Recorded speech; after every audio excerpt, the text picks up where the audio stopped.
Bem-vindos à nossa análise de hoje. Vamos mergulhar, então, no universo da pesquisa histórica no Brasil.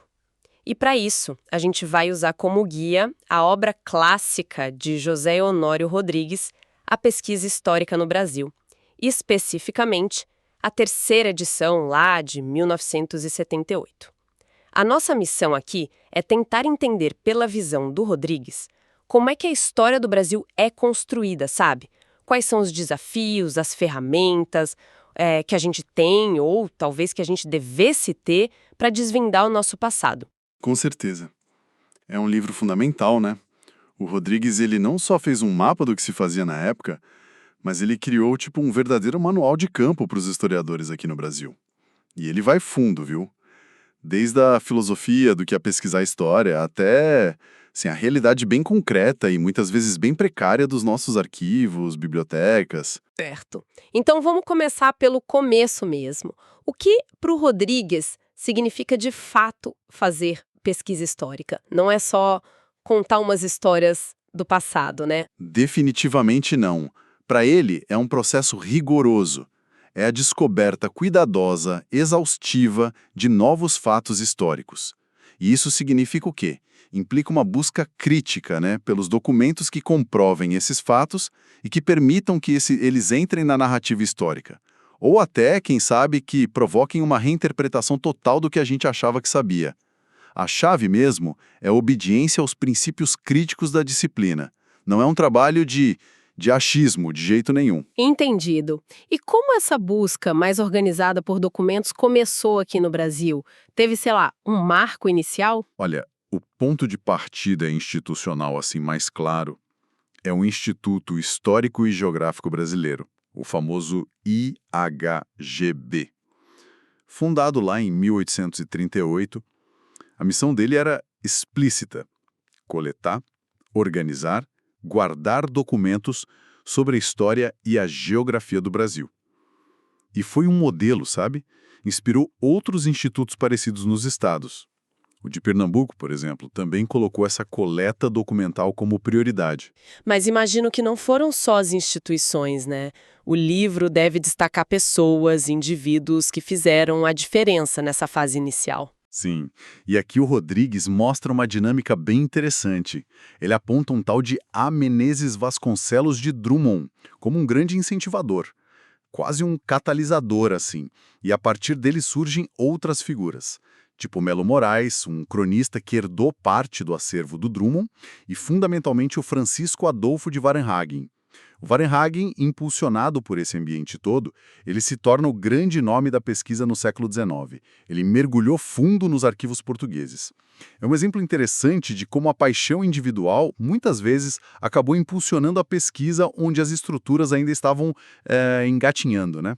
E o governo imperial entrou nessa história também, chegou a financiar pesquisas? Entrou sim, mas com resultados meio mistos, pelo menos na visão do Rodrigues.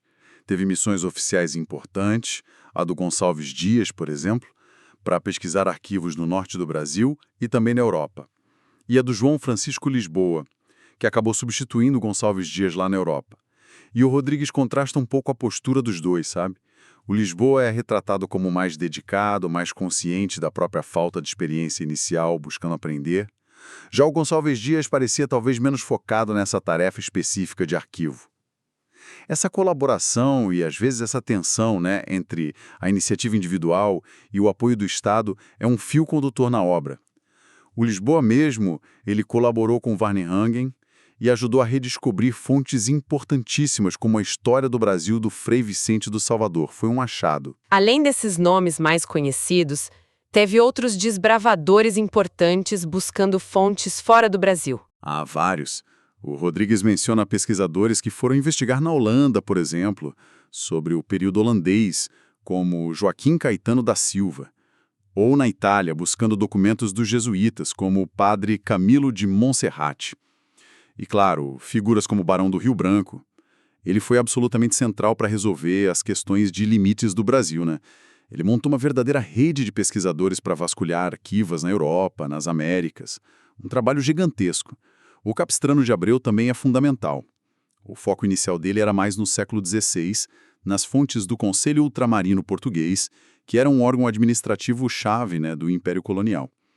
O ponto que o Rodrigues enfatiza é que, com o tempo, essa iniciativa governamental mais sistemática parece que diminuiu um pouco. E aí, grandes projetos passaram a depender mais de figuras como o Rio Branco, ou Capistrano, ou então de esforços mais pontuais do Itamaraty. Interessante essa transição, né, da esfera pública para uma coisa mais individual ou ligada a figuras específicas.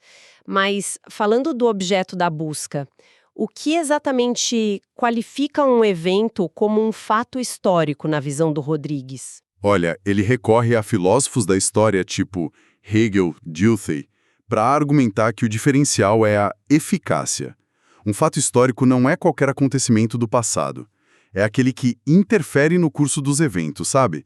Que tem consequências significativas, que se torna parte de um desenvolvimento concreto, singular. A história, nesse sentido, ela lida com aquilo que teve impacto, que teve ressonância. Por isso, a seleção dos fatos pelo historiador é também um ato interpretativo, claro, guiado pela visão de mundo dele. Mas ele também valoriza muito a base documental. Ele até cita aquela ideia de que as teorias vão e os textos ficam, para ressaltar a importância da fonte primária, né? E onde a gente encontra esses fatos com eficácia? Quais são as fontes primárias que o Rodrigues destaca? Ele usa uma classificação bem clássica do Bernheim, dividindo as fontes em restos e tradição. Restos seriam os vestígios materiais que não tinham a intenção original de informar o futuro, tipo ferramentas, moedas, ruínas de construções. Entendi. E a tradição? A tradição é aquilo que foi transmitido mais intencionalmente, através da compreensão humana. Pode ser oral, lendas, canções populares, provérbios. Mas aí o Rodrigues já alerta para a necessidade de uma crítica muito, muito rigorosa, porque a oralidade é muito suscetível a distorções, né? Pode ser pictórica também, quadros, mapas antigos e, claro, a tradição escrita, que é o grande foco do livro, os documentos. Ah, o documento escrito parece ser a estrela principal mesmo. Sem dúvida. A própria palavra documento vem do latim docere, que significa ensinar. É a fonte escrita por excelência. E o Rodrigues detalha uma variedade imensa. Documentos da vida prática, tipo contratos, contas, documentos da ordem jurídica e administrativa, leis, decretos, processos judiciais, da vida religiosa também, e da produção intelectual, obras históricas, cartas pessoais, jornais antigos, literatura, e é fundamental a distinção que ele faz entre o documento, que é o objeto físico, o papel, e o testemunho, que é a informação que está ali contida. E ambos, claro, precisam passar pelo crivo da crítica histórica, a crítica externa, esse documento é autêntico mesmo, e a interna, a informação que ele traz é confiável. Falando em ferramentas, o livro é dos anos 70. Ele chega a mencionar tecnologias da época para lidar com essa massa toda de documentos. Sim, sim. Ele dedica bastante atenção ao microfilme. Ele via no microfilme um potencial transformador, sabe? Para segurança, né? Copiar originais frágeis, para substituir documentos que já estavam se decompondo, para publicar grandes conjuntos documentais. Ele cita o exemplo do Arquivo Nacional dos Estados Unidos, que fazia muito isso, e talvez o mais importante para ele, para democratizar o acesso. Com o microfilme, cópias de acervos raros poderiam viajar, poderiam chegar a mais pesquisadores, quebrando aquela ideia do arquivista como dono da informação. Ele lamentava, porém, que o custo ainda era muito alto na época, o que limitava bastante o uso aqui no Brasil. Nossa, interessante ele já ter essa visão mais democratizante naquela época, e ele já olhava para fontes que hoje são mais comuns para a gente, mas que talvez fossem menos óbvias naquele tempo. Com certeza. Ele aponta, por exemplo, a crescente relevância dos arquivos econômicos, de empresas, de bancos, de sindicatos, mas ele já denunciava a dificuldade de acesso e a falta de políticas de preservação para esse tipo de material. Ele chega a citar um caso assim chocante de 1950, em que o Arquivo Nacional simplesmente recusou a documentação de bancos alemães que tinham sido encampados na Segunda Guerra. Alegaram falta de espaço. Isso diz muito sobre a mentalidade da época, né? Nossa, Que desperdício. Exato. E além disso, ele valoriza muito a literatura de ficção como fonte para entender a sociedade, os costumes, as mentalidades. Ele cita autores como Graciliano Ramos, José Lins do Rego, Jorge Amado, Lima Barreto. Para ele, esses autores conseguiam capturar a realidade social de uma forma muito mais potente do que muito romance histórico, que às vezes só se preocupava em seguir a trama factual. E o cinema também, especialmente documentários, cinejornais. Ele já apontava como uma fonte nova e relevante, mas que, claro, precisava passar pela mesma análise crítica. Certo. Então a gente tem os tipos de fontes, as ferramentas, mas a grande questão que parece que atravessa o livro todo é: onde essas fontes estão guardadas e em que condições elas estão? Exatamente, e aqui a gente entra no coração da crítica do Rodrigues. Ele pinta um quadro assim bem desolador da situação dos arquivos e bibliotecas no Brasil daquela época. A principal queixa dele é a falta crônica de uma política nacional de arquivos, um descaso histórico que ele via até como uma herança colonial. Aí ele lista os problemas, né? Incêndios devastadores que destruíram acervos inteiros. Acervos importantes dispersos por várias instituições, sem muita lógica. Ele criticava, por exemplo, documentos manuscritos irem parar em museus em vez de irem para o Arquivo Nacional. E um desprezo geral pela função do arquivista. A palavra arquivar era quase sinônimo de enterrar, de coisa morta. Ele também critica a legislação de patrimônio histórico, não é? Pega pesado nisso. Sim, e de forma bem contundente. Ele argumenta que a legislação inicial, lá da Constituição de 37 em diante, era muito vaga, não protegia adequadamente os documentos manuscritos, e criticava também a atribuição da tarefa de cuidar dos arquivos ao SPHN, que é o antigo IFANA, o Serviço do Patrimônio Histórico e Artístico Nacional. Para o Rodrigues, o foco do SPHN era muito em monumentos, em obras de arte. Ele achava que o órgão não era adequado para lidar com a complexidade da gestão documental. Isso deveria ser centralizado no Arquivo Nacional. Além disso, ele denunciou o que ele chamou de saque cultural. Saque cultural? Como assim? A venda e a exportação em massa de livros raros e bibliotecas particulares inteiras, principalmente para os Estados Unidos. Isso estava esvaziando o patrimônio bibliográfico brasileiro, na visão dele. Teve uma lei em 1968 que tentou frear isso, mas ele notava que ela era facilmente contornada. Nossa. E essa questão do acesso que você mencionou antes, parece ser um ponto de honra para ele, né? Absolutamente. Ele questiona de forma muito direta. O acesso aos arquivos públicos é um direito do cidadão ou é um privilégio que é concedido por burocratas? Aí ele compara a situação brasileira com a de outros países com uma tradição mais liberal nesse sentido. Cita a abertura do Arquivo do Vaticano no século XIX, a política mais aberta da Holanda, menciona a redução dos prazos de sigilo na Europa nos anos 60, Inglaterra e França baixando para 30 anos, e elogia a política americana, que tinha prazos mais curtos e já contava com uma lei de liberdade de informação. E no Brasil, qual era o diagnóstico dele aqui dentro? Uma verdadeira coxa de retalhos, sem política unificada nenhuma. Cada ministério tinha, e muitas vezes ainda tem, suas próprias regras, geralmente bem restritivas. Arquivos como os militares, e especialmente o do Itamaraty, são descritos por ele como verdadeiros bunkers. Difícil acesso. O Itamaraty era um tabu, nas palavras dele, com prazos de sigilo absurdamente longos e uma burocracia infernal para conseguir autorização, principalmente para pesquisadores de fora do ministério. O Rodrigues relata a própria batalha que ele travou por maior abertura quando ele dirigiu o Arquivo Nacional. Fica muito claro que, para ele, essa dificuldade de acesso era um obstáculo direto à produção de um conhecimento histórico mais independente, mais crítico. E aquela história famosa que sempre volta, da destruição de documentos da escravidão pelo Rui Barbosa. Como o Rodrigues aborda isso no livro? Olha, ele apresenta a contextualização feita por um outro historiador, o Américo Jacobino Lacombe. A ideia é que a medida não foi algo isolada do Rui, sabe? Mas refletia um temor da época que era compartilhado por muitos abolicionistas. O medo era que aqueles registros de matrícula de escravos fossem usados pelos ex-senhores para pedir indenizações ao governo pela libertação. Então, segundo Lacombe, os documentos que foram queimados foram principalmente esses registros fiscais, e talvez alguns de alfândega relacionados ao tráfico. Mas muitas outras fontes sobre a escravidão que estavam em cartórios, em igrejas, em tribunais sobreviveram. Quer dizer, a perda existiu, foi lamentável, óbvio, mas talvez não tenha sido tão generalizado como o mito popular às vezes faz parecer. Entendi a contextualização. Considerando essa dispersão toda, os problemas de acesso, a precariedade, onde, afinal, o pesquisador deveria procurar as fontes, segundo Rodrigues? Quais eram os principais tesouros documentais? Ele mapeia um cenário bem amplo e fragmentado. O Arquivo Nacional, que ele dizia ser rico para o período colonial e imperial, mas já deficiente para a República.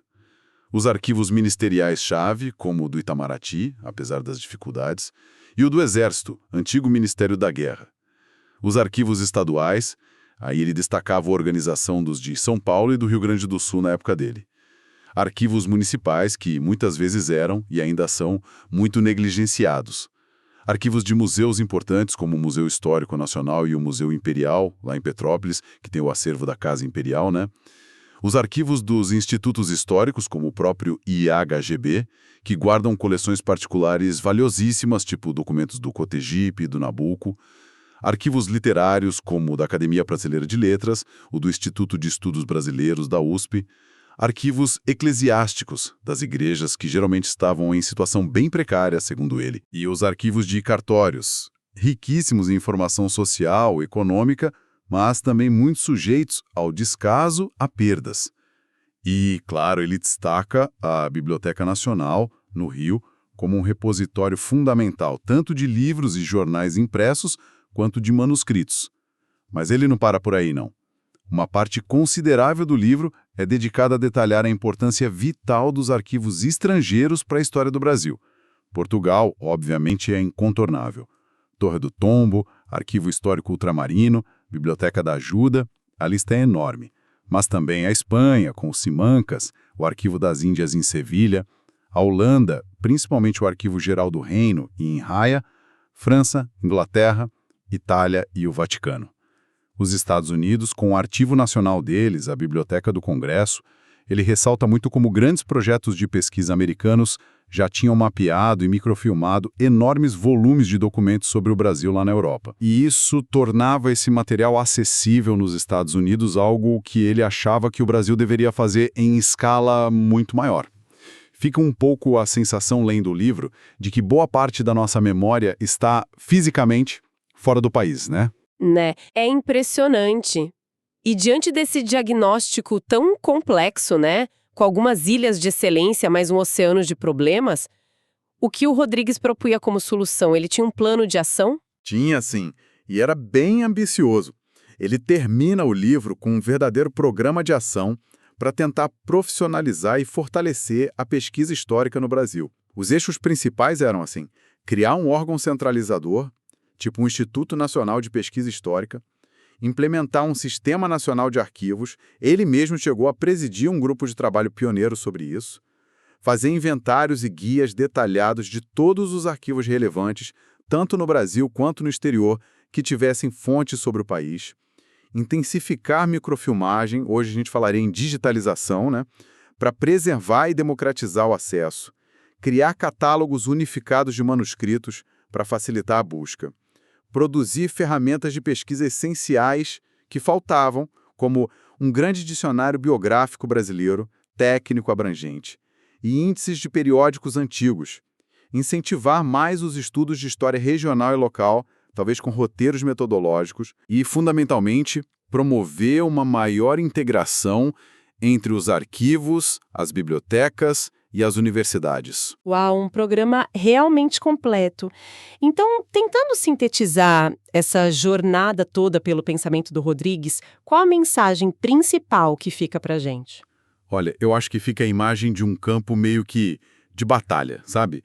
De um lado você tem o esforço notável de indivíduos, de algumas instituições, para construir o conhecimento histórico brasileiro. Um esforço heróico às vezes. Mas do outro lado, tem um adversário muito poderoso e muito persistente. O descaso crônico com as fontes, com a matéria-prima da história. A fragilidade dos nossos arquivos, as barreiras de acesso, a perda de memória por pura negligência ou até destruição. São problemas estruturais que o Rodrigues expôs com muita coragem lá nos anos 70 e que, infelizmente, a gente sabe que ainda com bastante hoje em dia. É impactante perceber como a capacidade de uma sociedade inteira de entender a si mesma está tão diretamente ligada à forma como ela cuida ou descuida dos seus próprios registros, né? O livro do Rodrigues, mesmo sendo de 1978, ele soa como um alerta muito, muito atual sobre essa urgência de valorizar e proteger o nosso patrimônio documental. Exatamente. Ele até cita um historiador inglês, um tal de V.H. Galbraith, que dizia algo mais ou menos assim, que a história de um povo só pode ser roubada por ele mesmo, pelo descaso com suas próprias fontes. Quer dizer, a responsabilidade final é nossa, né? Fica então a pergunta para nossa reflexão. Será que nós, como sociedade, estamos realmente cuidando das ferramentas que nos permitem acessar e compreender a nossa própria história? Ou continuamos a arriscar perdê-la por descuido? Agradecemos a companhia nesta exploração. Até a próxima!